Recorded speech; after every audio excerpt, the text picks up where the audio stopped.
여러분은 어떤 세상을 꿈꾸십니까? 여러분이 꿈꾸는 세상은 어떤 세상이십니까? 경쟁 없는 세상 괜찮을까요? 경쟁 없이 모두가 평등한 세상 괜찮을까요?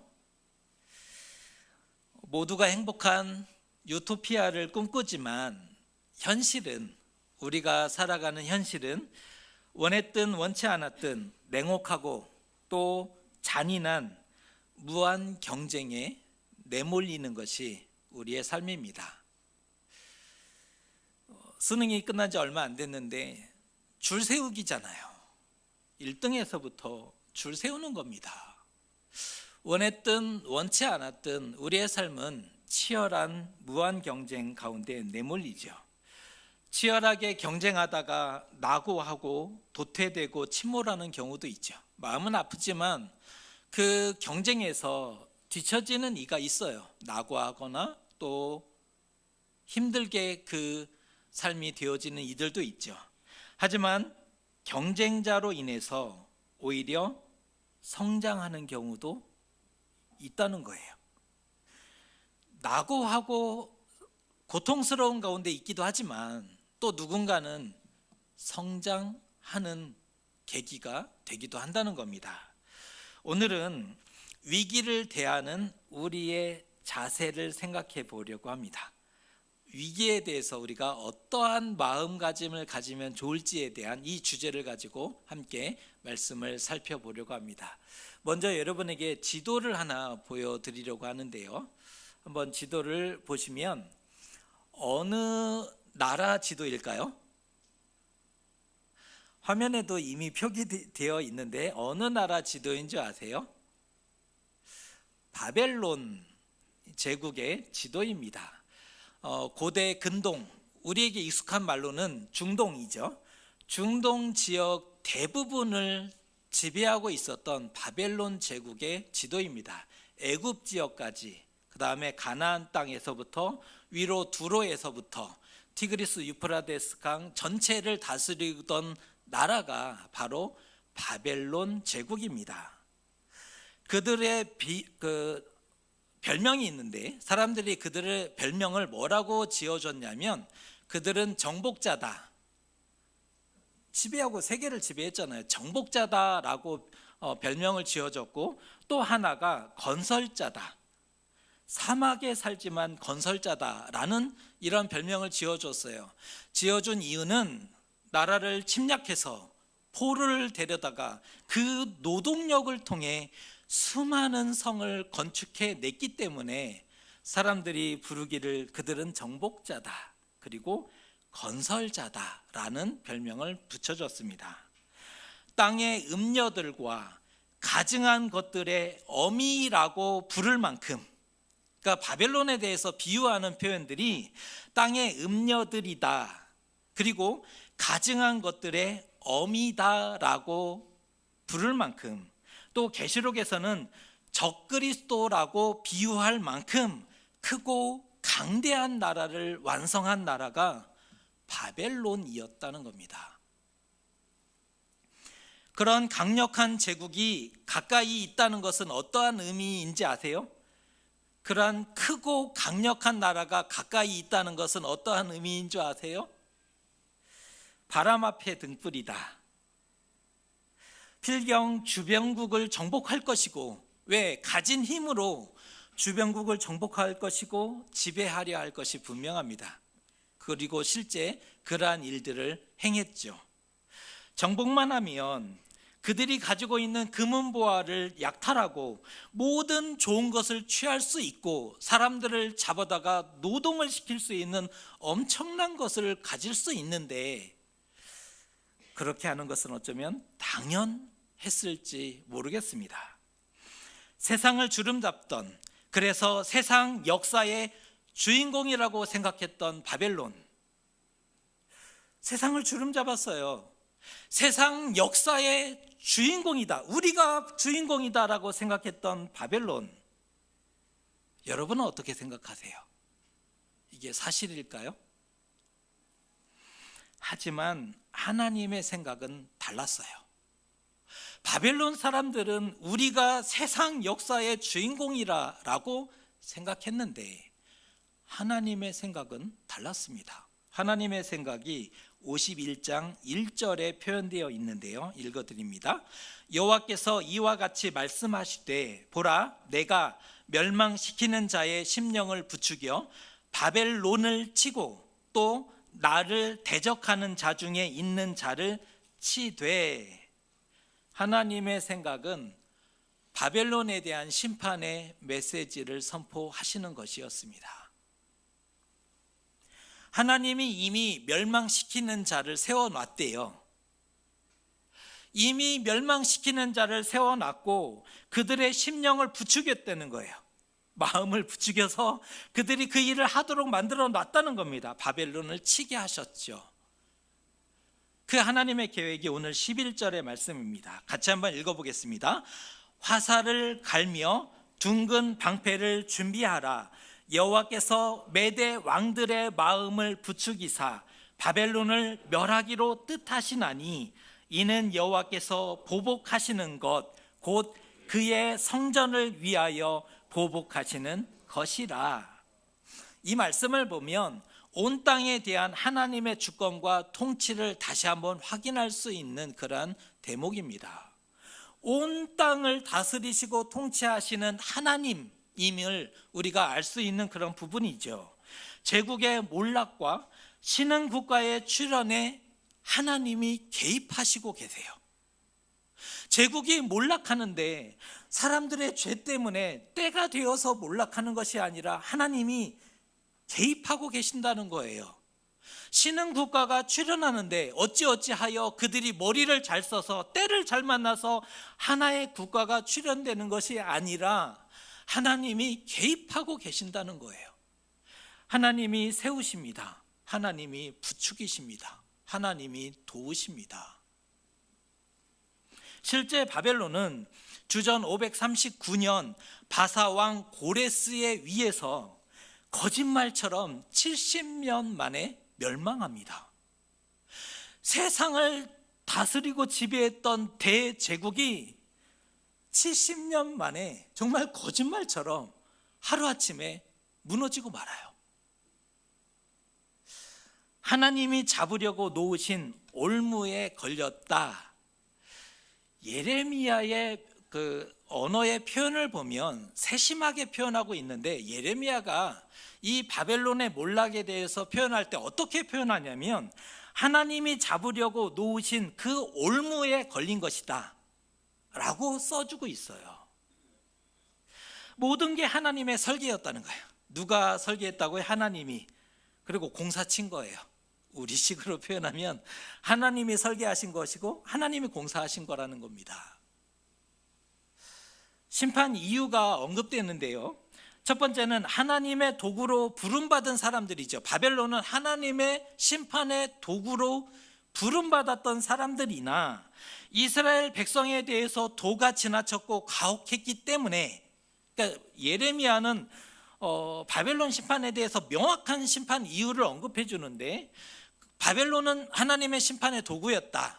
이스라엘을 하나님의 말씀을 가르치기 위해서 심판의 도구로 부름받았는데 하나님의 백성에 대해서 도가 지나쳤고 가혹했기 때문에 자기 백성에 대한 그 악행을 하나님이 기억하시고 갚으셨다라고 심판 이유를 써줍니다. 그리고 또 하나의 이유가 오늘 읽었던 11절의 말씀에 하나님의 성전을 무자비하게 파괴하고 약탈한 죄. 오늘 우리가 11절에 읽었잖아요. 하나님의 성전을 무자비하게 파괴하고 약탈한 죄를 물은 겁니다. 이것에 대해서 하나님이 보복하시고 복수하시는 것이다 라고 써주고 있어요. 하나님을 대적하면 행한 대로 갚아주세요. 두려운 말인 거예요. 하나님을 대적하면 행한 대로 갚아주신다는 거예요. 재물이 많아도 그 재물이 지켜주지 못합니다. 성이 아무리 크고 높아도 지켜주지 못하는 거예요. 바벨론 사람들이 어떠한 생각을 가지고 있었냐면, 우리가 가지고 있는 이 바벨론 성을 세상에 누가 무너뜨릴 수 있으랴라고 생각을 했는데, 그들이 이런 생각과 자신감이 있었던 이유를 말씀해 드릴게요. 들어보세요.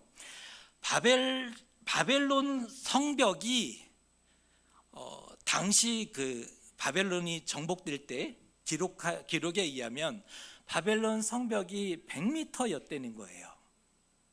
오늘 식으로 계산하면 한 층을 3m로 계산하면 33층의 아파트 높이죠. 성벽의 높이가 사막 한복판에 100m를 쌓아 올렸어요. 성벽의 두께가 10m예요. 그런데 이중 성벽으로 되어 있어요. 이걸 누가 뚫어낼 수 있을까요? 10m의 성벽을 뚫다 이거 불가능하죠.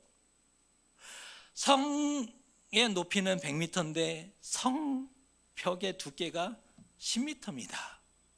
성 밖에는 유프라데스 강의 그 해자가 보호해줘요. 물 웅덩이를 해자라고 하지 않습니까? 유프라데스 강이 그 바벨론 성을 둘러싸고 있는 거예요. 이것을 정복하기 위해서는 유프라데스 강을 건너야 돼요. 배를 타고 그 강을 건너서 그 성벽 100m를 뛰어넘거나 10m가 넘는 그 이중 성벽을 뚫어내야 합니다. 누가 이 바벨론의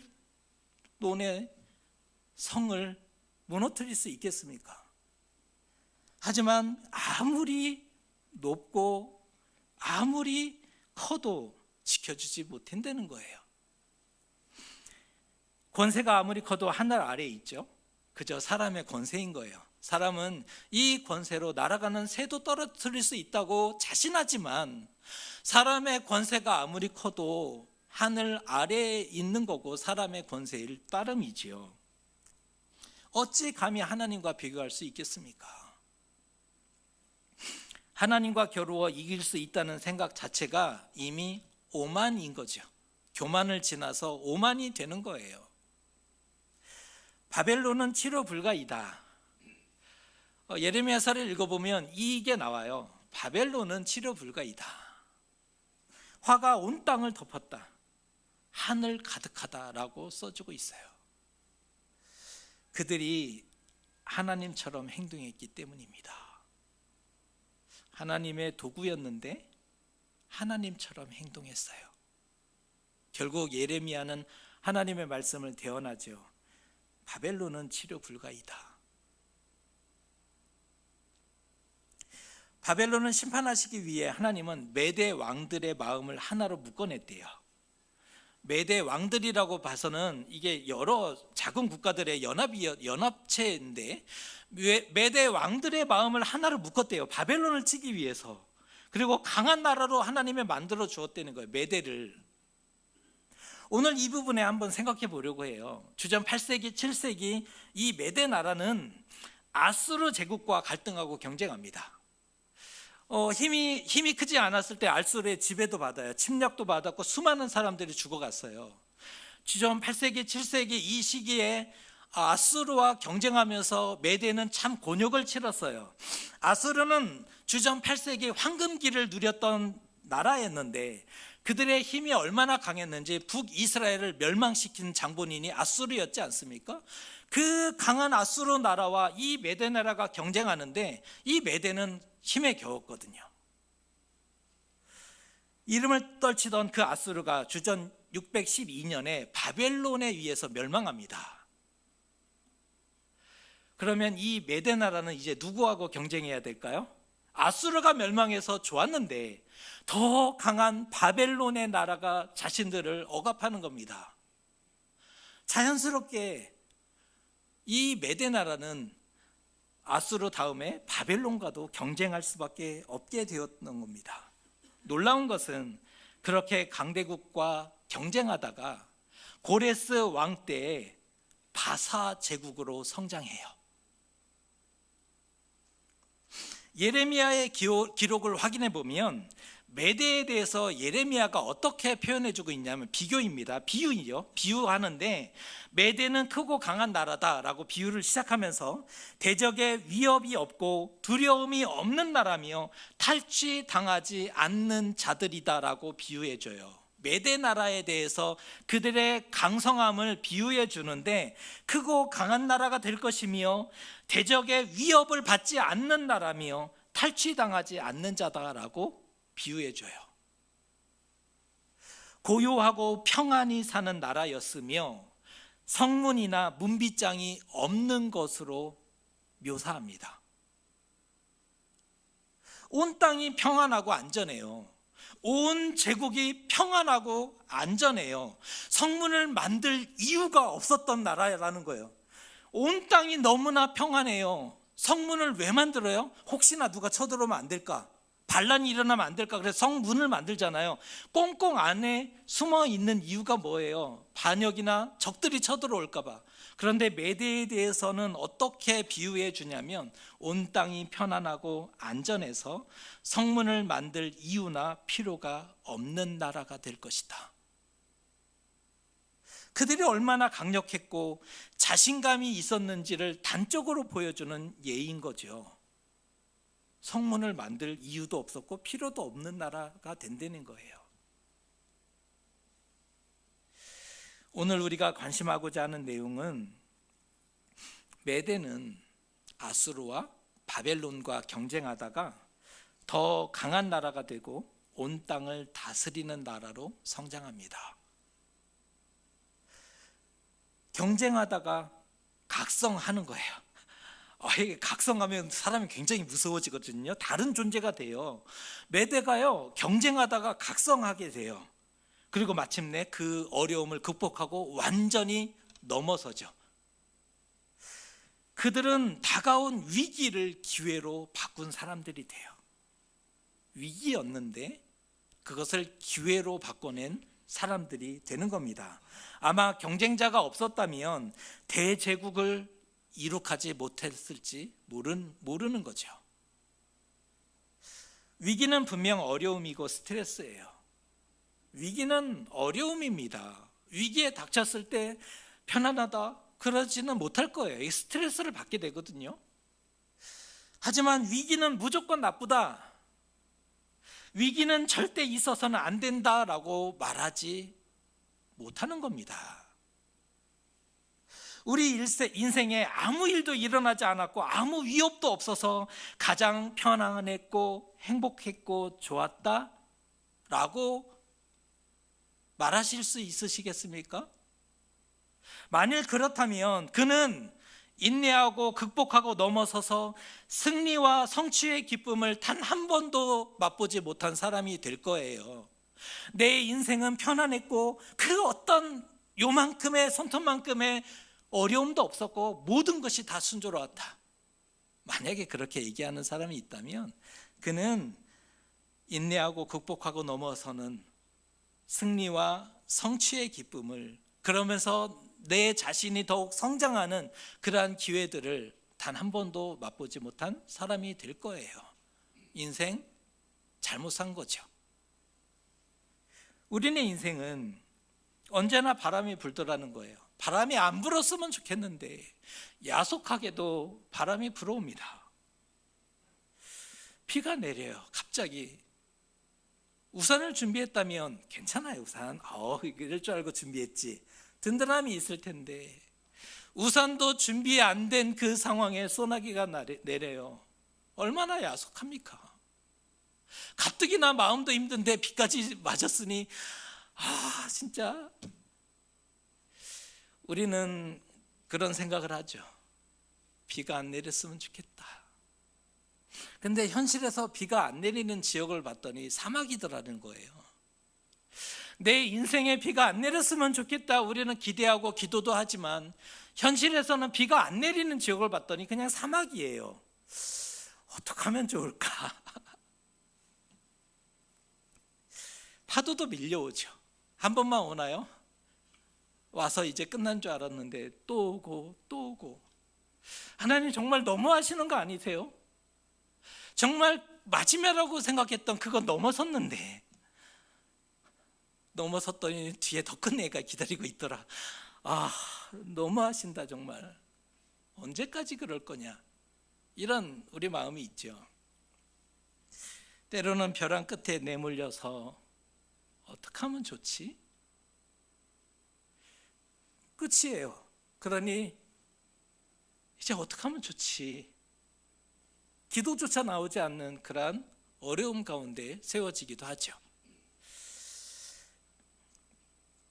누군가는 그것을 위기로 받아들여서 두려워하고 위기 가운데 갇히거나 포기하죠.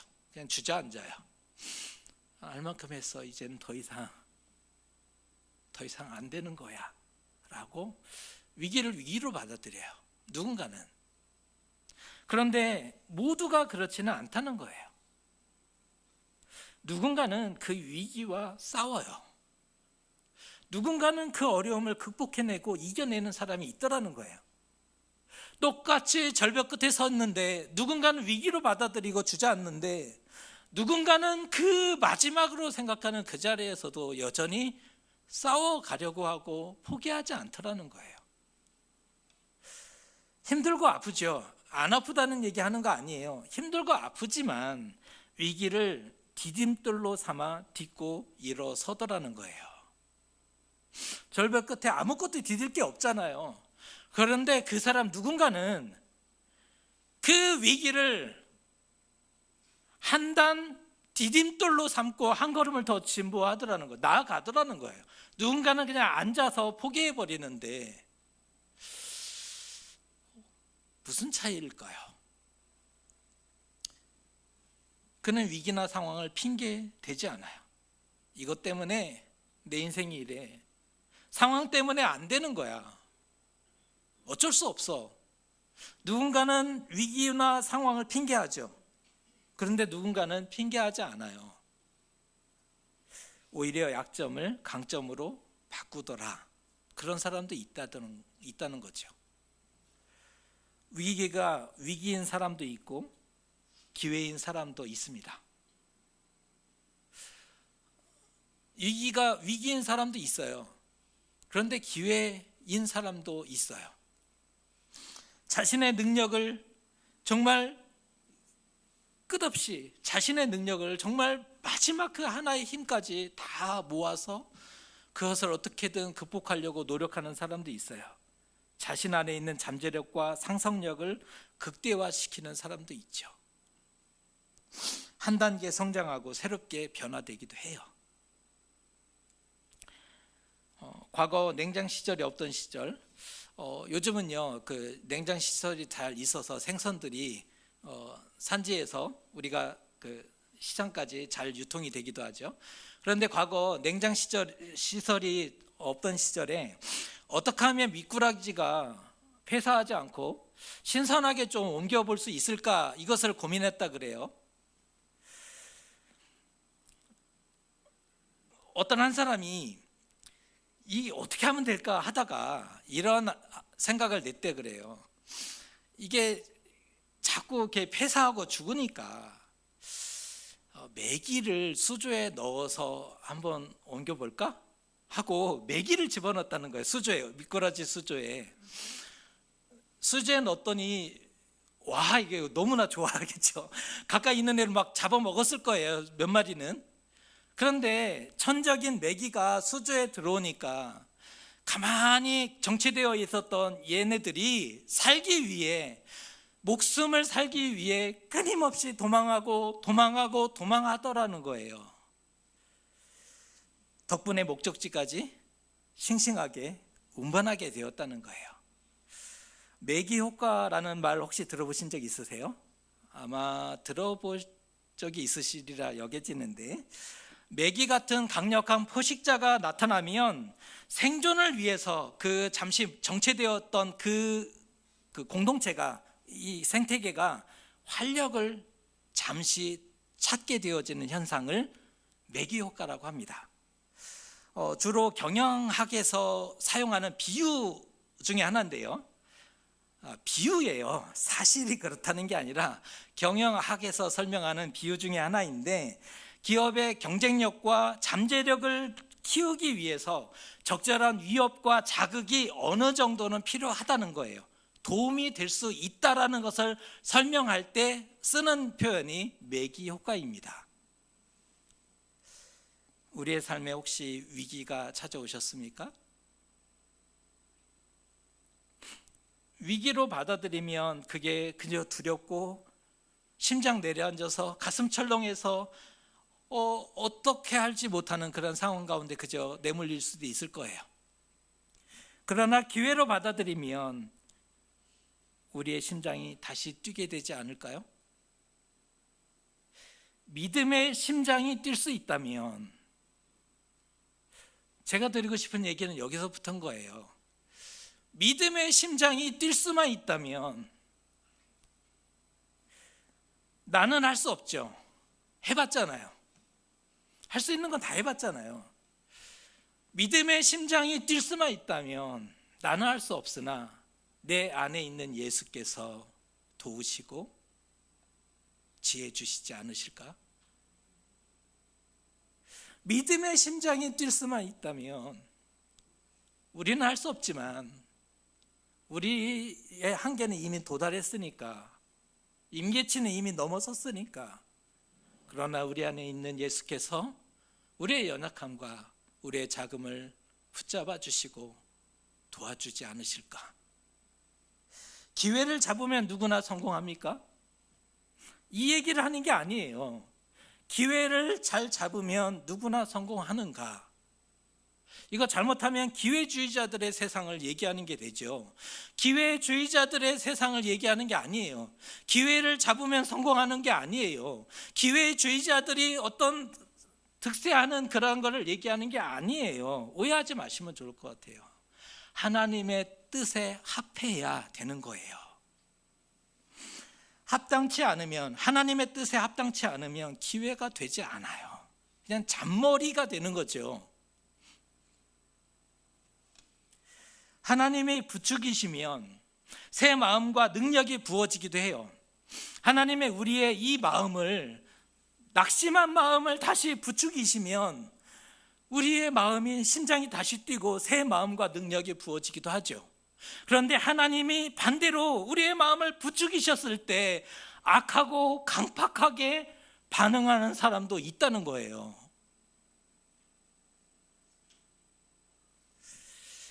핵심은 하나님을 적으로 두지 말자는 거죠. 어떠한 경우든 하나님을 적으로 두면 안 되는 거죠.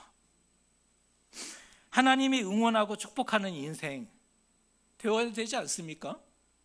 비록 잘하지는 못하지만 하나님이 너는 할 수 있어, 포기하지만은 말자. 하나님이 응원하시고 축복하시는 인생 되어야 되는 거잖아요. 예수께서 우리 안에 있을 때 가능합니다. 이 얘기를 하고 싶은 거예요. 예수께서 우리 안에 있을 때 하나님이 응원하시는 그 삶을 살아낼 수 있는 거예요. 예수께서 우리 안에 없으면 기회주의자가 되는 거고요. 오늘 말씀을 다르게 적용하시면 안 돼요. 기회주의자가 되자는 얘기 아니에요. 예수께서 우리 안에 있을 때 비로소 하나님이 응원하시는 그 삶을 살아내볼 수 있는 거예요. 매기 효과가 사실일까요? 현실에서? 실제 해보세요. 어떠한 일이 나타나는가? 하지만 현실에서는 제한된 공간에 포식자가 나타나면 부정적인 효과만 나타난대요. 현실에서는. 수조에 한번 넣어보세요. 다 잡아먹고 배 두드리고 있는 1인을 발견하게 될지 모르겠습니다. 현실에서는 제한된 공간에 포식자가 나타나면 부정적인 효과가 나타난대요. 그의 등장과 함께 스트레스로 인해서 면역력이 약화되고 사망률이 급속도로 증가한다는 거예요. 2012년 사이언스지에 실험을 해봤대요. 거미와 메뚜기의 생태계를 분석해 봤더니 그 제한된 공간에 거미가 나타나자 메뚜기의 생체 변화가 나타났는데 그 체내 질소 함량이 감소되었다는 거예요. 나타나자마자 이렇게 신체적인 변화가 있었던 거죠. 질소 함량이 감소되었다는 거죠. 이 말은 다른 식으로 표현하면 생명이 감소된 거라는 것과 동일한 표현입니다. 나타나자 보는 순간 생명이 감소됐다는 거예요. 천적은 무서운 겁니다. 노력한다고 되지 않아요. 위기와 죄도 무서운 겁니다. 노력한다고 극복되지 않아요. 위기라는 놈이, 죄라는 놈이 무서운 거라는 거예요.